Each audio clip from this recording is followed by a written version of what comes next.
Welcome to an evening of architectural excellence with AIA Pennsylvania. We're thrilled to have the opportunity to stream into your local viewing parties, offices, and homes to celebrate the individuals and firms affecting change through architecture in Commonwealth communities and beyond. To kick off the evening, here is some design inspiration courtesy of the 137 project submissions received and reviewed by this year's jury in the categories of architecture, historic preservation, interior architecture, regional and urban design, unbuilt projects, impact design, and the newest category for 2019, single-family residential design. Join us later this evening starting at 7 p.m. for the Architectural Excellence Design Awards reveal incorporating special, student, and epic firm recognition honors.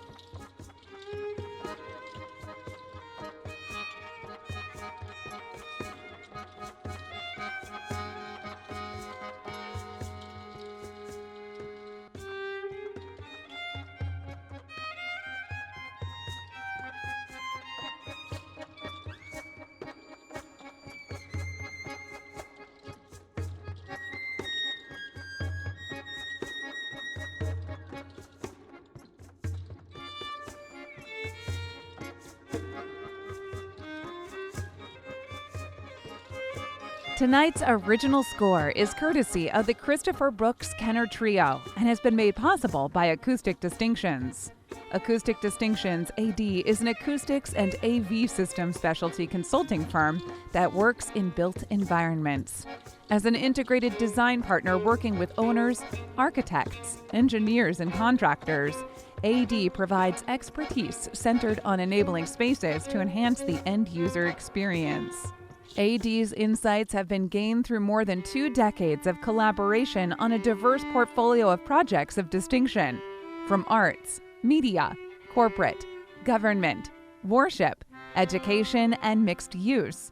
AD strives for excellence in helping bring design in harmony.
The 5th annual AIA Film Challenge highlighted the ways architects have collaborated with civic leaders to build resilient and sustainable communities. The 4 following 5-minute documentary films were produced by AIA Pennsylvania members. We are thrilled to screen them tonight.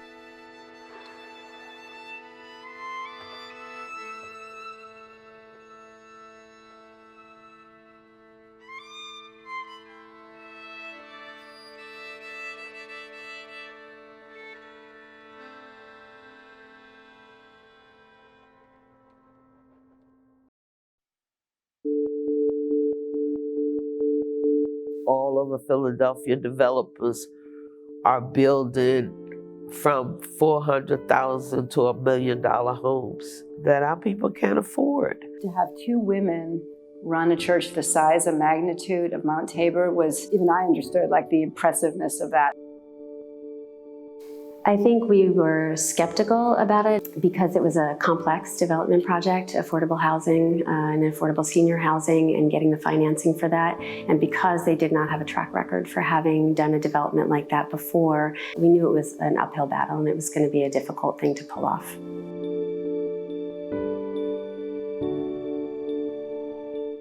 Reverend Moore and Reverend Lang, aside from being incredibly high energy people, they weren't just inspiring a design team, they're inspiring a whole community and a congregation, and they were doing that daily. They really wanted to develop senior housing. They wanted to develop it next to the church. They wanted to serve people in their community, and they wanted to have it be a smart building so that their population could understand technology. So they were the driving force. They really, both of them were the absolute, no questions, driving force behind this development. We named the project A Miracle on 7th Street because of all of the hurdles that we had to overcome to make the project happen. Well, I wasn't allowed to think that it couldn't be done because Reverend Lang consistently said, no, it's going to happen, you know. Just a matter of when we're going to cut the ribbon. So you quickly adopted that attitude. The Reverends involved us when they got to the point, after many years of trying to acquire the property. Their last obstacle or hurdle that they had to go over was to present a site plan for the development to City Council. And they did not have funding to hire those services to get the site plan drawn for them. So they came to the collaborative for a design grant.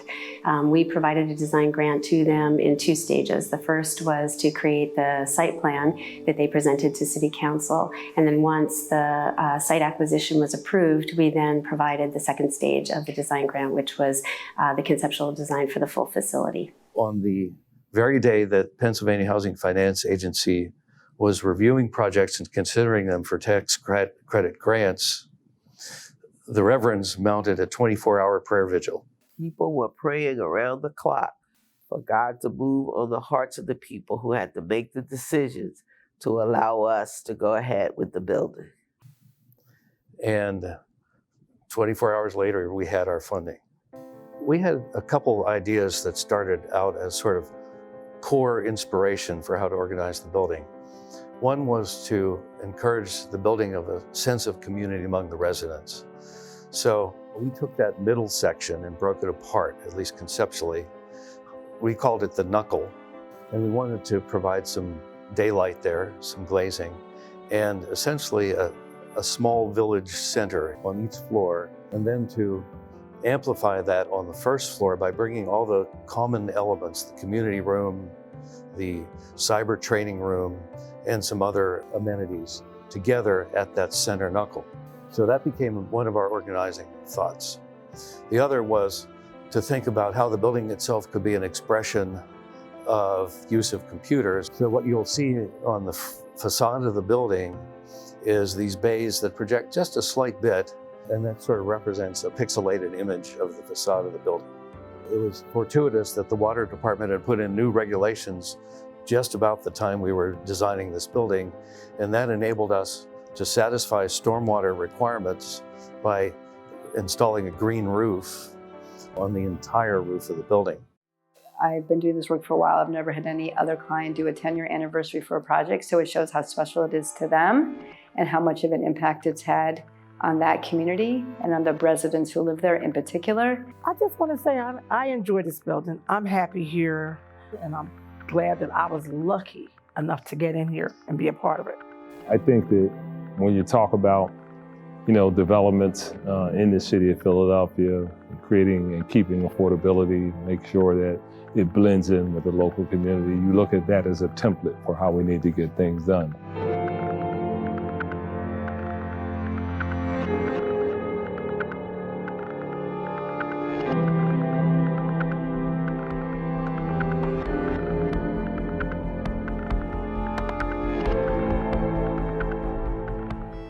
Since 1923, Fenner & Essler Insurance Agency has been an innovative provider of insurance and risk management for architects and engineers. Known for their expertise in this specialized field, Fenner & Essler currently represents the interests of more than 1,200 firms of all sizes throughout the United States. Fenner & Essler is the commended insurance provider to the AIA of Pennsylvania and an active member of numerous AIA state and local chapters. If your firm has had claims, Fenner & Essler can offer an effective strategy to manage these claims that can help reduce risk and help better manage both your future insurance costs and coverage. Visit Fenner & Essler online or connect with them on LinkedIn.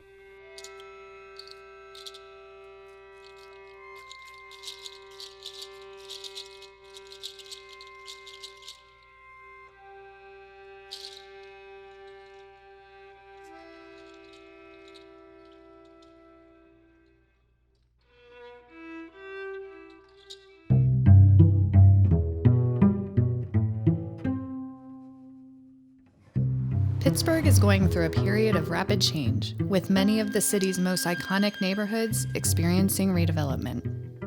There is an urgency to be thoughtful and strategic about the impact these new developments can have on the health and well-being of our communities. What we choose to build today will shape Pittsburgh for the next half-century. The Pittsburgh chapter of the American Institute of Architects wants to begin a citywide discussion about how buildings and spaces directly affect our communities and the people in them.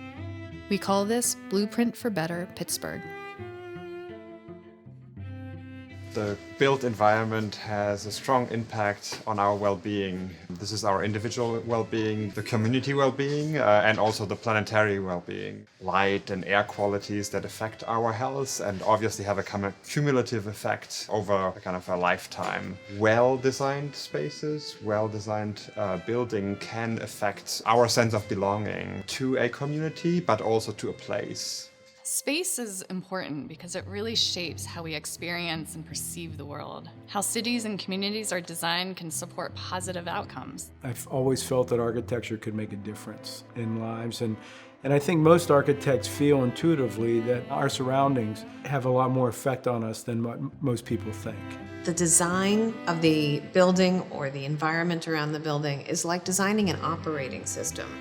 And once you have a healthy operating system, you can build positive experiences on top of that. You can program it. You can create opportunities for public events. If your operating system is not very functional, those opportunities don't exist. Whenever we really think about our community, there seems to be this dichotomy, if you will, where we say, well, we can either have just these very basic needs, this very basic level of security, or we can have this opportunity in these economic engines running our neighborhood. And the truth be told, it's absolutely not one or the other. And we have to understand that how one impacts the other, and one is in fact built off of the other.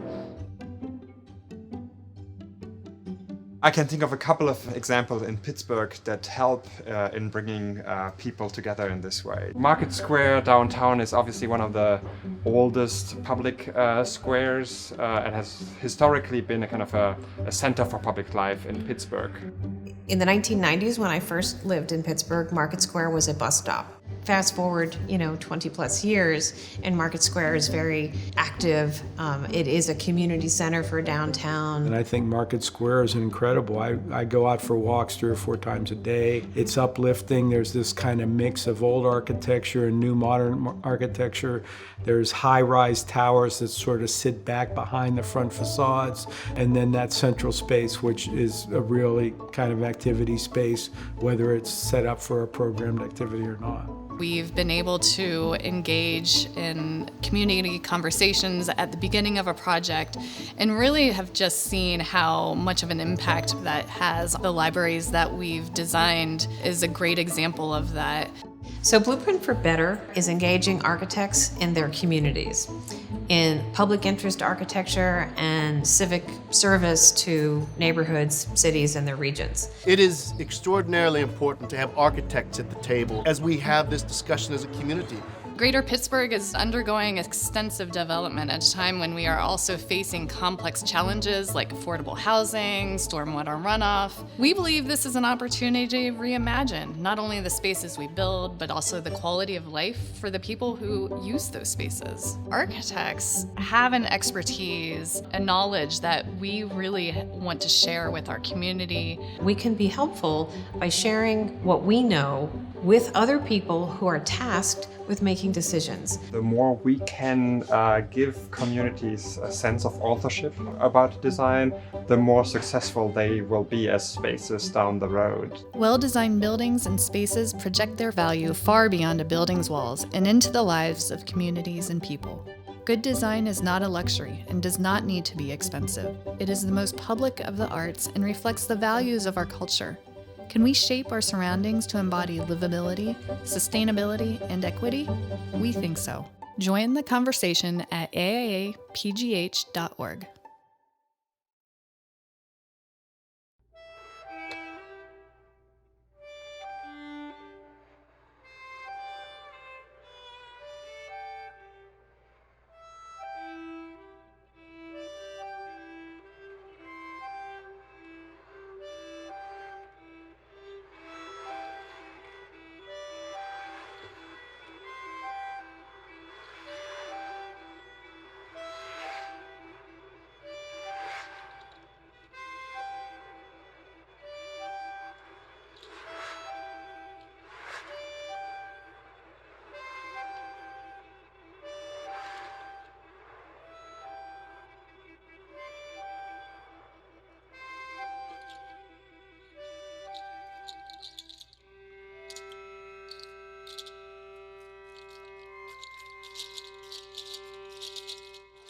I think history has a lot to teach us. We learn from it and we go forward carrying the best of it. And we can hold on to tradition in a positive way. So many of the sisters found that the renovation of the chapel kind of captures all that.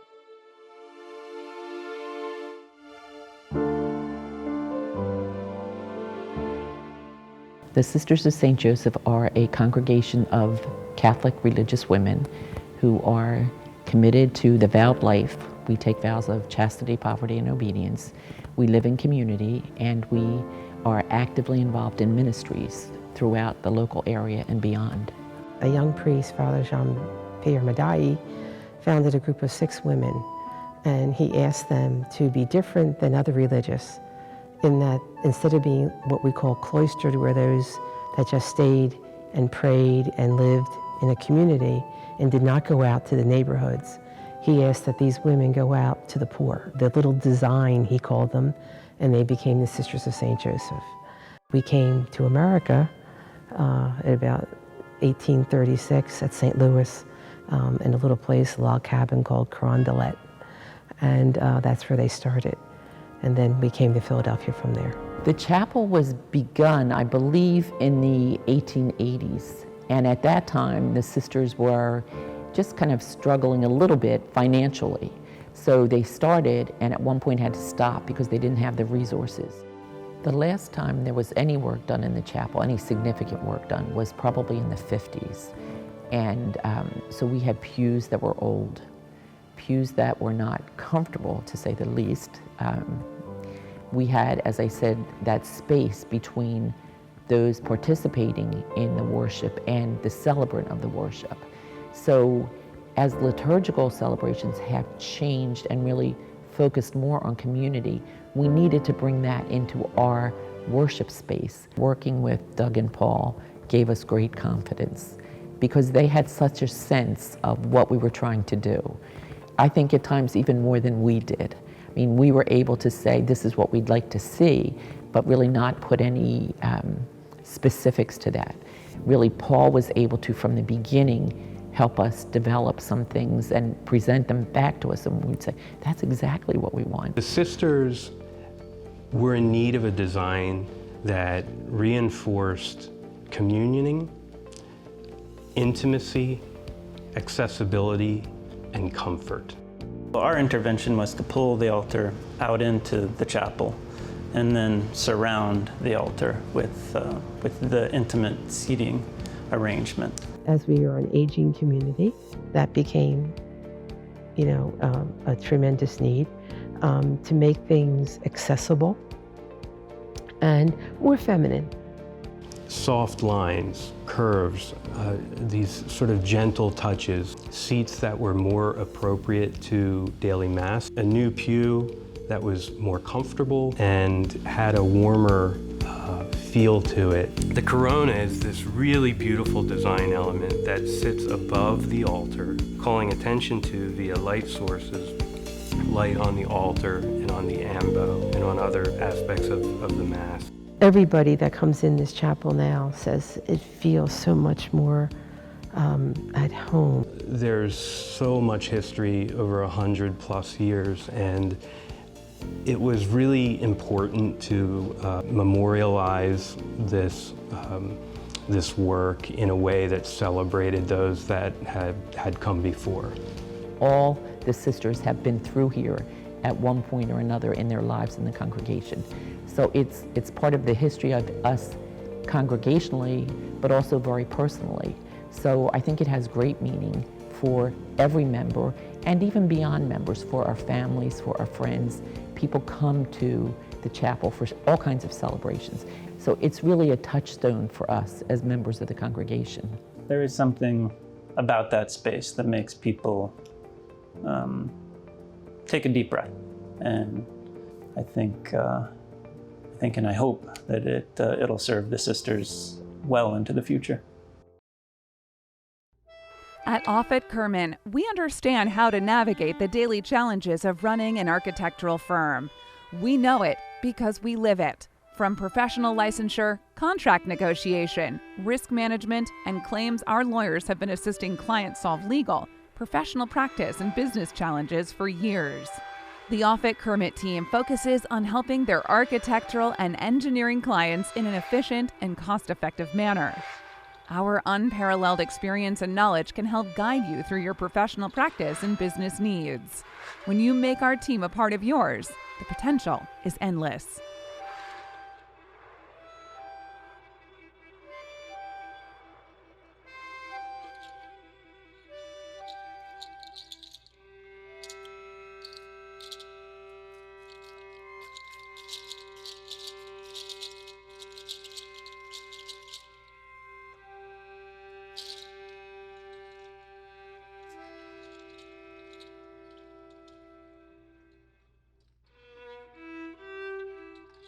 This building could have been repurposed for some kind of development, right? But it wasn't. It's still providing that mission-driven service to help vulnerable populations.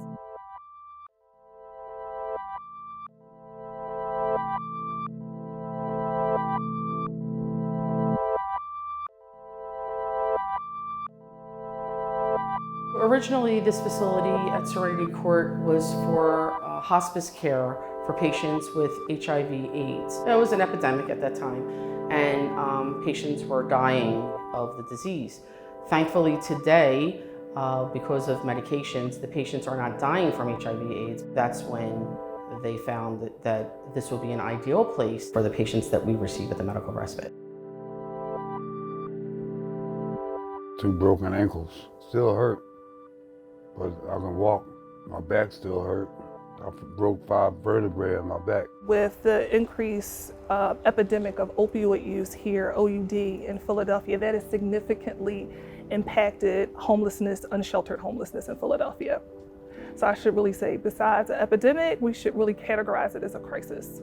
We try to design buildings so that they are flexible enough that they can change with time, because whatever the original vision of a building is, it always is going to change. Here, I mean, we have this incredible phenomenon where within 15 years, the idea of having an AIDS hospice has been made obsolete. This building, though, with that original vision, has transitioned into becoming a homeless respite, with even many of the same staff members staying on. I've been working at Serenity since the building was built 15 years ago. Now, once we became the medical respite homeless shelter, we've had some challenges because they are homeless.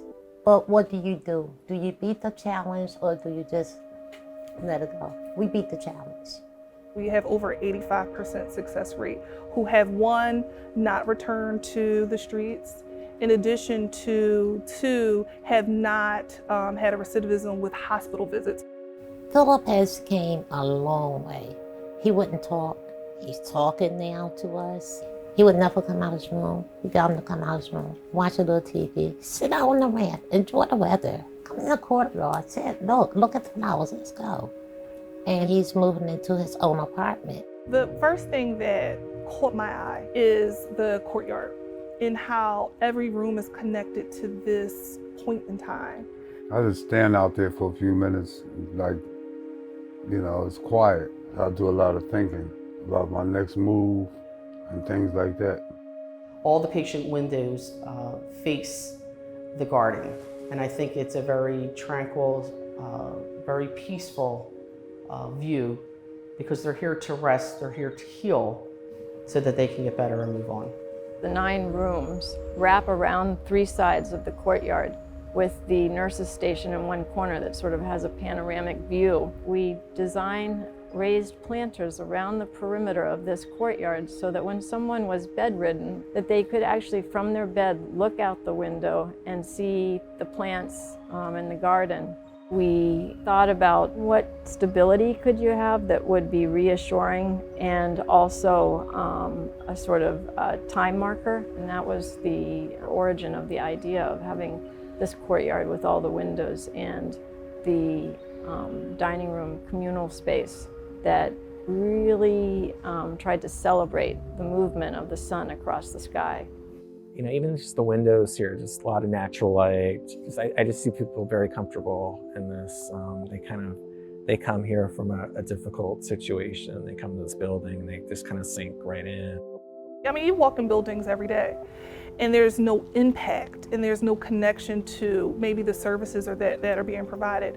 But here you really feel a connection to the building, how it was designed, the care, and thinking really intricately about who this building is designed for. For us, the city of Philadelphia, I think they need to build more facilities, not actually like a shelter, but more so like this. The issue is providing these people with stability, a place to step up, a place, somebody to show them like we do. Let's get your ID. Let's find your apartment. What do you need from us to help you move back into society? That's what we need more of.